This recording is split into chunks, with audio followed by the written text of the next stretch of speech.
এটাকে সরিয়ে ভালো এনে দেবে এমন কেউ দুনিয়াতে নাই।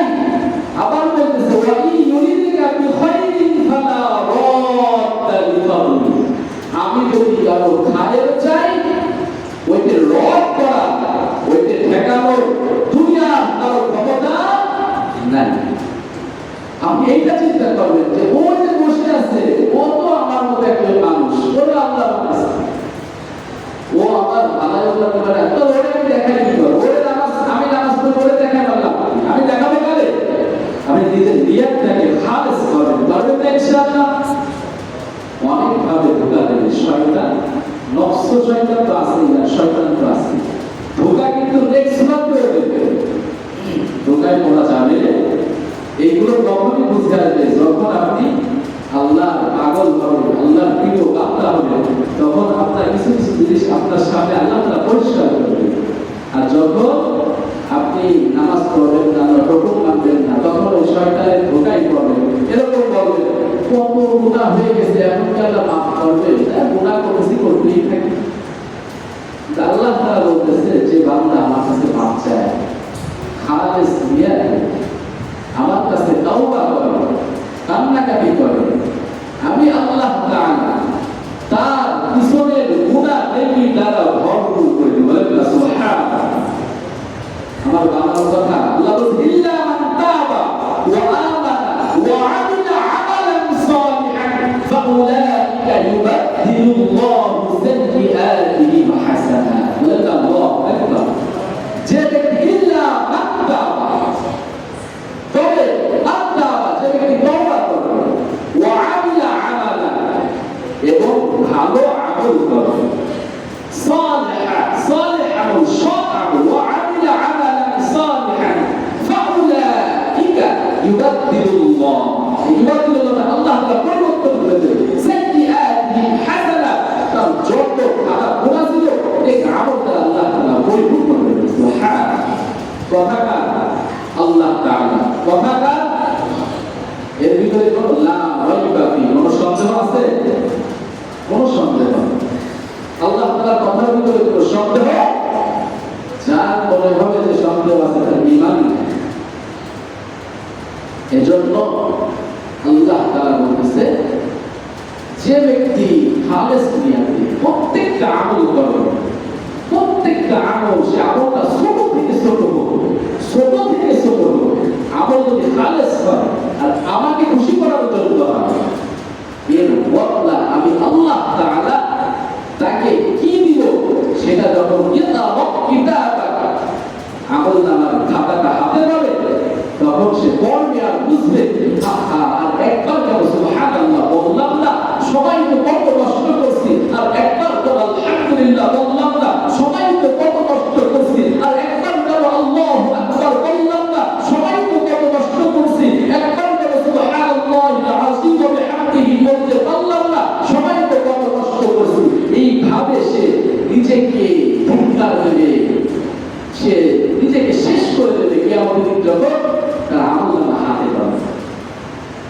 কথা বুঝাইতে পারছি? এজন্য ভাই এখনো সময় আছে, এখনো সময় আছে, এদিক সেদিক মন দিবে। ওই নেতার পিছনে দৌড়ে লাভ নাই, এই তো দেখতেছেন তো নেতার যখন সমস্যায় পড়বে নেতা আপনাকেও চেপবে না, আপনাকে আপনি বলেন তারপরে নেতার দেখার দরকার নাই। যে নেতাকে ধরলে দুনিয়ায় লাভ আখিরাতে লাভ, সেই নেতাকে ধরে, ঠিক কিনা কথা বলছেন? এমন নেতাকে ধরবেন ওই নেতা আল্লাহ রাসূল সাল্লাল্লাহু আলাইহি ওয়াসাল্লাম তাকে ধরে, তার তরিকা অনুযায়ী চলে, সুন্নাত তরিকার উপর চলে, তার মতো আমল করার চেষ্টা করে, সাহাবায়ে কেরামের মতো আমল করার চেষ্টা করে, তাকে প্রাধান্য দেবে, আল্লাহ তাআলা হুকুমগুলো মানে ইনাকে যদি ধরতে পারে, আল্লাহর হাবিবের কথা অনুযায়ী চলতে পারে, আখিরাতেও ফায়দা, দুনিয়াও ফায়দা।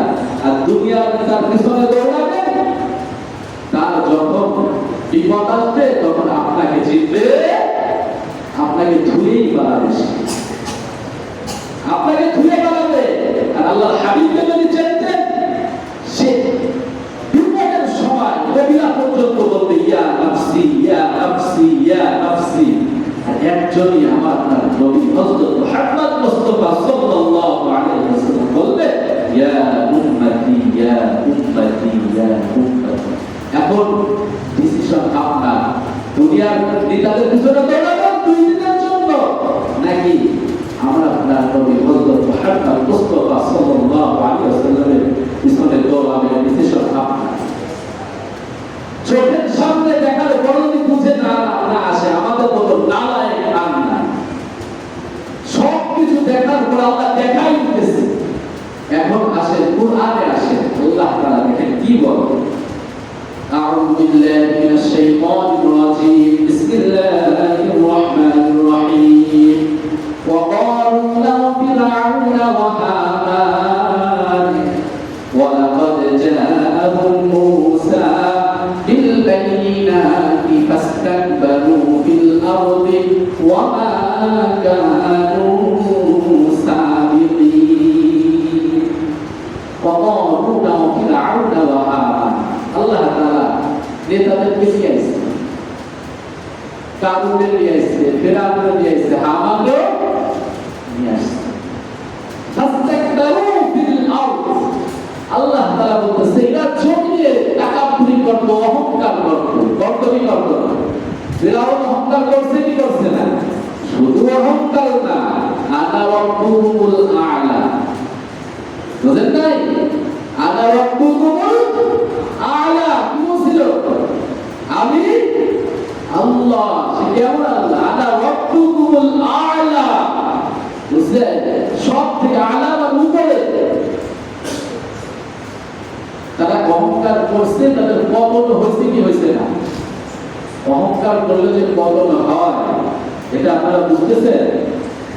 অহংকার করলে যে পতন হয় এটা বুঝে আসে? আগে তো শুধু এই কারুনের কথা শুনতেন, ফিরআউনের কথা শুনতেন, হামানের কথা শুনতেন। আর আল্লাহ তাআলাও তাই বলতেছে সূরাতুল আনকাবুতের ভিতরে, ওয়া ক্বারুনা ওয়া ফিরআউনা ওয়া হামান, এবং আমি ধ্বংস করেছিলাম ওয়া ক্বারুনা ওয়া ফিরআউনা ওয়া হামান, কারুনকে, ফিরআউনকে, হামানকে। কে ধ্বংস করেছিল? কে ধ্বংস করেছিল? ওয়া লাকাদ জাআহুম মূসা বিল বায়িনাতি ফাস্তাকবারু ফিল আরদ। মূসা আলাইহিস সালাম যখন তার সামনে দাওয়াত দিয়ে যাইতেন, ওয়া লাকাদ জাআহুম মূসা বিল বায়িনাতি, তিনি বর্ণনা করে বুঝাইতেন। ফিরআউনকে কত ভাবে বোঝানোর চেষ্টা করেছে। সে কি করছে? ফাস্তাকবারু ফিল আরদ, যে সময় বুঝাইতে সে তার তাকাব্বুরি ক্ষমতা, অহংকার দেখাই। কি করতে? অহংকার দেখাই। আল্লাহ তাআলা বলেন ওয়া মা কানু সাবিকিন, যতই অহংকার করো, তাকাব্বুরি ক্ষমতা বড়াই দেখো, আমি যা করবো তাই, আমাকে অতিক্রম করতে পারবা, আমার অতিক্রম করতে পারবা না। ওয়া মা কানু সাবিকিন, এরপরে কি বলে দেখেন, ফাকুল্লান আখাযনা বিযামবিহি ফামিনহুম মান আরসালনা আলাইহি হাসিবা ওয়া মিনহুম মান আখাযাতহু as-সাইহা ওয়া মিনহুম মান খাসাফনা বিহিল আরদ ওয়া মিনহুম মান আগরাকনা ওয়া মা কানা আল্লাহু লিয়াযলিমাহুম ওয়ালাকিন কানু আনফুসাহুম ইয়াযলিমুন। আল্লাহ তাআলা বলেন ফাকুল্লান আখাযনা বিযামবিহি, আমি প্রত্যেককে ধরছি। ফাকুল্লান কোন বলে সব, প্রত্যেককে। ফাকুল্লান আখাযনা বিযামবিহি, কি জন্য ধরছি? তাহলে বিযামবি গুনার কারণে ধরছি। কিসের কারণে? গুনাহের কারণে ধরছি। আল্লাহ তাআলা কাউকে খালি খালি ধরে? আল্লাহ ছাড় দেয় কিন্তু ছেড়ে দেয়। আল্লাহ তাআলা নিজে বলছেন ফাকুল্লান আখাযনা বিযামবিহি, আমি প্রত্যেককে ধরছি। কেমন ধরা? আল্লাহর ধরা বড় ধরা। আল্লাহ তাআলা বলছেন কি করে ধরছে একজনকে? ফামিনহুম মান আরসালনা আলাইহি হাসিবা, কারো উপর আমি পাথর বর্ষণ করছি। কি করছে? পাথর বর্ষণ করছি আমি আল্লাহ তাআলা। শেষ করছে পাথর বর্ষণ করে। কথা বুঝাইতে পারছি? আল্লাহ তাআলা ফাকুল্লান আখাযনা বিযামবিহি, এরপর তো ফামিনহুম মান আরসালনা আলাইহি হাসিবা, আবার কারো উপরে আমি গর্জন দিয়ে শেষ করেছি। কাউকে কিসের? মেঘের গর্জন দিয়ে, ফেরেশতাদের গর্জন দিয়ে আমি শেষ করে দিয়েছি। ফাকুল্লান আখাযনা বিযামবিহি ফামিনহুম মান আরসালনা আলাইহি হাসিবা ওয়া মিনহুম মান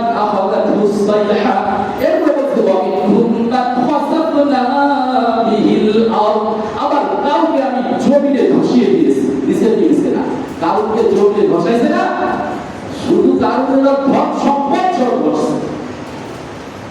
ওরা যখন ঘষাইতেছিল, ও তখন যে বলে না বরফ কামড়ও দিতে চায়, বড় সময়কে বরফ কামড় দেয় শয়তানগুলা।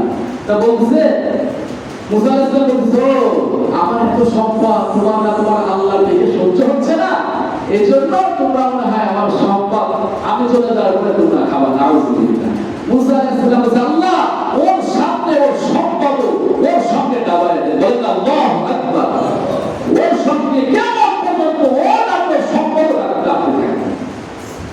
তাই আল্লাহ তাআলা বলেন ওয়ামিনহুম মান খাসাফনা বিহিল আরদ। কুরআন থেকে সরাসরি সূরা আনকাবুত 30 নম্বর পারা খুলবেন, সূরা আনকাবুতের 38 39 40 41 নম্বর আয়াত পড়বেন, তর্জমা পড়বেন, বুঝে চলে আসবে ইনশাআল্লাহ। আমাদের অবস্থা এখন আমরা কোরআন পড়ার সময় পাই না, দুনিয়ার ব্যস্ততায় দুনিয়ার খোঁজার খেলায় কোরআন পড়ার সময় আমাদের নাই। বুঝবেন একদিন, সেদিন বুঝে কোনো ফায়দা হবে না। এখন সময় আছে ভাই। আজকেই মনে হাদিসের ভিতরে পড়তেছিলাম, যে ব্যক্তি থেকে থেকে কোরআন পড়ে, থেকে থেকে বোঝেন তো, যারা আপনারা পড়তে পারেন না কষ্ট করে করে পড়ে, এদের দ্বিগুণ সওয়াব। বলেন না আলহামদুলিল্লাহ, সুবহানাল্লাহ, আল্লাহু আকবার। আল্লাহ তাআলা কাউকে ঠকায় না, আল্লাহ তাআলা সব থেকে সুন্দর বিচার করে। তার বিচারের ভিতরে কোনো ভেজাল নাই। আমার আপনার বিচারে কি হয়? অনেক সময় আত্মীয় দেখি, টাকা পয়সা দেখি, কত কিছু দেখি, নিজের স্বার্থ দেখি। আল্লাহ তাআলা এইসব কিছু দেখে বিচার করবে না। আল্লাহ তাআলা যারা ঠেকে ঠেকে কোরআন পড়বে এদের সব কালো কেমন ইসলামকে বলতেছি, শোনেন, এক ডাবল হবে, একটা হবে হলো সে কোরআন পড়তেছে এই জন্য সব পাবে। দ্বিতীয় নাম্বার সব পাবে হলো সে কষ্ট করে করে যে পড়তেছে ঠেকে ঠেকে, এই জন্য আল্লাহ তাআলা আরেকটা সব বলে না। সুবহানাল্লাহ। পড়বেন না কেন? কেন পড়বেন না? সেটা চেষ্টা করবেন না কেন? আল্লাহ তাআলা কত সুযোগ দিয়েছে, আপনারা যারা পারেন না, বোঝেন না, তাদের জন্য ডাবল দিয়ে দিয়েছে। আর যারা পারেন তারা কষ্ট পেন না, হাদিসের ওইখানেই আসছে, যারা পারে তাদেরকে আল্লাহ তাআলা ফেরেশতাদের সাথে তার কিয়ামতের ময়দানে উঠাবে। বলেন না সুবহানাল্লাহ। কেন? ফেরেশতা নিয়ে আসছে নবীর কাছে, নবী দিছে আমার কাছে, আর আমি দিচ্ছি নিজে করতেছি আপনাদের সামনে, আপনাদের সামনে বলতেছি, পড়াইতেছি, বুঝাইতেছি। এজন্য আমি যদি ভালো করে চলতে পারি, কোরআন অনুযায়ী চলে আল্লাহ তাকে সারাইতে পারি, তাহলে কিয়ামতের ময়দানে আমাকে আল্লাহ তাআলা ফেরেশতাদের সাথে উঠাবে। বলেন না সুবহানাল্লাহ। আল্লাহ তাআলা যেন আমাকে কবুল করে, আপনাদের সবাইকে কবুল করে। বলেন আমিন। ফেরেশতাদের সাথে উঠতে চান নাকি কারুন ফিরাউন হামানদের সাথে উঠতে চান? কার সাথে? ফেরেশতাদের সাথে উঠতে চান না? হাবিবের সাথে যেন আমাদের হাসর নাসর হয়, ইচ্ছা। এরপর দেখেন কি বলছে, সময় তো শেষ। ওয়ামিনহুম মান আওরাকনা, আল্লাহ ওয়ামিনহুম মান খাসাফনা বিহি আরদ, কাউকে আমি জমিকে ধসিয়ে দেব। আবার ওয়ামিনহুম মান আওরাকনা, কাউকে ডুবিয়ে ডুবিয়ে মারি। বলেন না আল্লাহু আকবার। কারে ডুবায় মারছিল? ফিরাউনকে ডুবিয়ে মারছিল। এজন্য ভাই এই কথাগুলো বলার দ্বারা কাউকে কষ্ট দিয়ে আমার উদ্দেশ্য না। এখানে কোরআন শরীফকে এই জন্য বলছি যাতে করে আবার কেউ বলতে না পারে যে হুজুর মনে হয় কষ্ট দেওয়ার জন্য। ভাই আমি সবসময় বলি, এত কষ্ট দিয়েও যদি আপনি আল্লাহর দিকে ফিরে আসেন, ওই জাহান্নামের আগুন থেকে ভয়াবহ কষ্ট আর তো আপনার মোবাইল হবে না, এখন ফিরে আসে সহ্য করা লাগবে।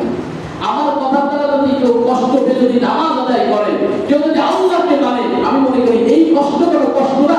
কিয়ামতের দিন যদি ইকরা কিতাবাক কাফা বিনাফসিকা আল-ইয়াওমা আলাইকা হাসিবা, যেদিন আপনার আমলনামা আপনার হাতে পাবে, যদি ডান হাতে পেয়ে যায়, আর যদি দেখেন যে ওই যে হুজুর বলছিল সুবহানাল্লাহ সুবহান বলছিলাম, আলহামদুলিল্লাহ সুবহান বলছিলাম, সুবহানাল্লাহিল আযীম ওয়া বিহামদিহি সুবহান বলছিলাম, নামাজ ঠিকমতো আদায় করছিলাম, আল্লাহ তাআলা এই জন্য আমাকে মাফ করে দিন, হুজুরকে মাফ করে দিন। এইভাবে যদি আপনারা শুরু করতে পারেন, আশা করা যায় এই কষ্ট আর কষ্ট থাকবে না।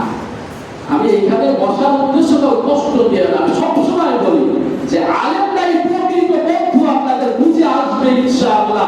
আজ না হোক কাল, কাল না হোক এই হাসরের ময়দানে ঠিকই বুঝে আসবে। বুঝতে হবেই হবে, হবেই হবে, হবেই হবে, বুঝবে ইনশাআল্লাহ। প্রত্যেকটা কথা খাটতেছে কি খাটতেছে না বলেন? আমরা এখন না, যখন ক্ষমতায় ছিল তখনও বলছি ইনশাআল্লাহ। আপনারা এখানে যারা জমা করে সবসময় বলি যে নেতার পিছনে দৌড়ায়েন না, আল্লাহর হাবিবের পিছনে দৌড়ান। যার পিছনে দৌড়াইলে আখিরাতে লাভ, দুনিয়াতে লাভ। বলছি কি বলছি না, আগে পরে সবসময় বলে আসছে যে নেতা কিন্তু এক সময় আসবে, বিপদ আসলে সে নিজের নিয়ে গুটিয়ে বাড়ানোর চেষ্টা করবে, আপনাকে দেখবে না। কিন্তু আল্লাহর হাবিব এখনো পর্যন্ত কবরে শুয়ে শুয়ে ইয়া উম্মতি, কিয়ামতের দিন পর্যন্ত সবাই যখন বলবে ইয়া নাফসি ইয়া নাফসি ইয়া নাফসি, আমার আপনার নবী তখনও বলবে ইয়া উম্মতি ইয়া উম্মতি ইয়া উম্মতি। তাকে অনুসরণ করবেন না, কাকে করবেন বলেন? যে ওই বিপদের দিনে তার কথা চিন্তা না করে আমার আপনার কথা চিন্তা করবে, তার সুন্নাতটা কি মাথায় রাখতে মনে চায় না? তার সুন্নাতি দায়িত্ব রাখতে কি মনে চায় না? ভাই, আল্লাহ তাআলা যারা রাখতে পারতেছেন না, রাখার তৌফিক দান করুন, বলেন আমিন।